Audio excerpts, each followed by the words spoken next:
So I guess people don't like going to the dentist. No. When they go to your office, you say you've created this unique experience. What can they Yes. expect on day one for a new patient? Well, I'll tell you what, you're going to be surprised, okay? Because when you walk into the office, it's not heavy and it's not real serious. We don't clown around. Don't get me wrong, okay? I guess you could say we take what we do very seriously, but we don't take ourselves very seriously. So when I'm working on you doing some work, no messing around. But after we're done, we like to lighten it up a little bit and have a good time because, it's a pretty stressful situation that the people are probably in because they feel that way, and we like to lighten it up, and it makes it a lot easier that way. So don't let your fear of the dentist keep you from having the smile you've always wanted. Those days are over. There's no reason for that at all. We're not that frightening. I mean, look at me, but we're not scary. And the procedures and the techniques nowadays eliminate all of the stuff that we used to worry about.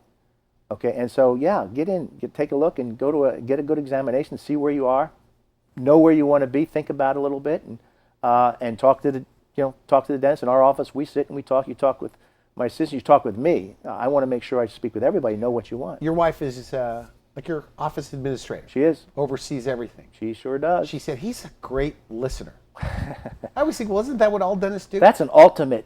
I mean, when your wife says you're a good listener, that's saying I guess something. so. I didn't think about that. Thank her. That's right. Yeah, that's the difference, because if you know what the person wants, it's a whole lot easier to get to them.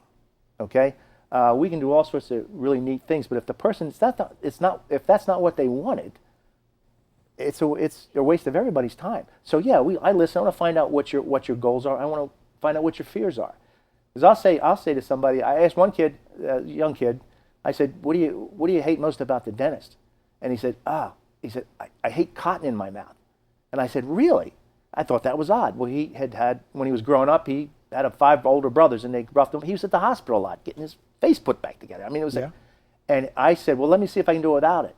I had an assistant use a suction. I didn't need a cotton roll. He thought I was the greatest dentist going. Had I not asked him that, I just would have been another dentist who hurt him with a cotton roll. So you want to tailor your treatment to them? Absolutely. It's a custom deal. It's options and custom. Whatever. Is it true that your wife teaches other dentists and other dental practices? She does. She's actually how to be friendlier, how to be more effective. She does. She has a gift at how to communicate, and she speaks with people, and she can tell when somebody's uncomfortable as a student. When she teaches somebody, that she can say, you didn't like what I just said, did you? Or you didn't understand what I just said. She really has a gift for that. And yeah, she has a lot of clients, and they're great people.